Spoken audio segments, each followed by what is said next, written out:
Mary Ellen Mark was always interested in photography and began by using a box brownie camera when she was just 9 years old. Born and raised in Pennsylvania, she studied at the University of Pennsylvania, receiving a Bachelor of Fine Arts in Painting and Art History and Master's in Photojournalism. According to the biography on her website, she traveled extensively to make pictures that reflect a high degree of humanism and is recognized as one of our most respected and influential photographers.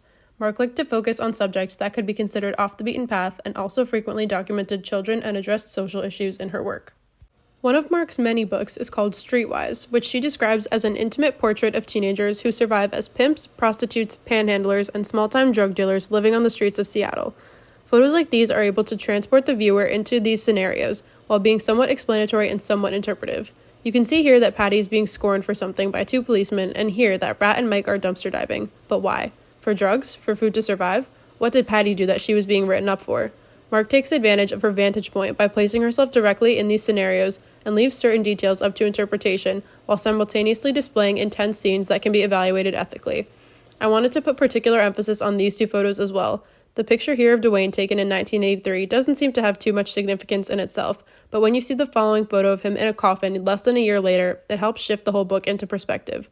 Mark's use of lighting and shadows, as well as the black and white coloring in her images in this book, all contribute to the somber and uneasy feel of what is going on in each of them, which also helps to evoke an emotional response from the viewer.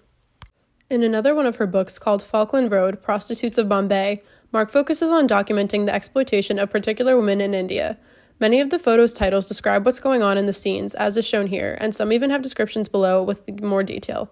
This photo shows a group of girls cleaning the brothel they work in, which must be swept every day and deep cleaned every new year. Mark's photojournalism skills come in handy here as she documents and details the scene.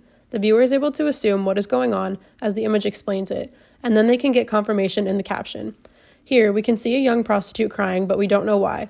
As viewers, we can guess many different reasons as to why this is happening, especially knowing the context of the book, but Mark leaves that up to our interpretation, which I feel is very powerful. You can see the out-of-focus man behind the young girl looking at her. Maybe something to do with that? It's up to us to guess. Here, you see a woman getting ready for work by applying generous amounts of powder to her face. The empty room, darker lighting, and drained look on her face contribute to the photo's tired energy. You can tell that she is not happy to be trying so hard to make her skin appear lighter, as this is seen as more desirable. The series is ethically evaluative in more ways than one and leaves the viewer with much to think about. Mary Ellen Mark's work is important to the field of photography because it tells stories that otherwise would likely have gone untold, and adds a sense of sympathy to the world. It allows viewers to travel thousands and thousands of miles by simply flipping through one of her books. Because of Mark's photojournalistic style, I would categorize her photos as both explanatory and interpretive while also ethically evaluative.